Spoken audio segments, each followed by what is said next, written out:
DCSB, ang Spirit FM, CMN Calapan, Oriental, Mindoro. CMN Live Nationwide. Dennis Nebrejo, magandang araw sa iyo. Magandang araw kasama Ariel, magandang araw Calapan City, Oriental Mindoro, magandang araw Pilipinas.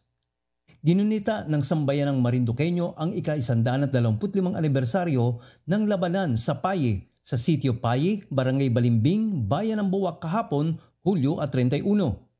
Pinanguna ng mga opisyales ng lokal at pambansang pamahalaan ang nasabing aktibidad na may temang pagsasakabataan ng labanan sa Paye at pamanang Marinduqueño na ginanap sa mismong lugar na pinangyarihan katabi ng Buwak River.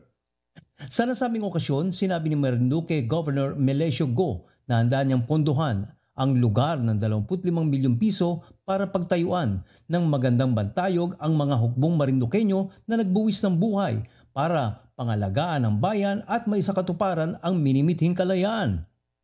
Dumalo rin sa selebrasyon si Congressman Reynaldo Salvacion, Vice Governor Romulo Bacorio, Buwak Mayor Army Carion at ang buong sangguniang bayan ng Buwak, mga kinatawan mula sa iba't ibang ahensya ng pamahalaan, hanay ng kapulisan at kasundaluhan at marami pang iba.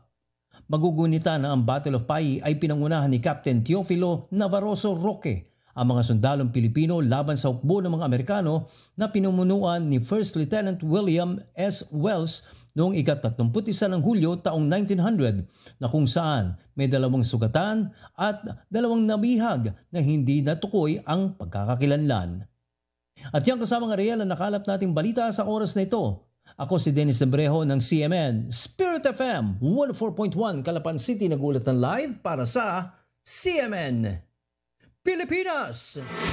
CMN Live Nationwide. Maraming salamat, Dennis Nebrejo, mula po naman sa himpilan ng DCSB, ang Spirit FM, CMN Calapan, Oriental, Mindoro.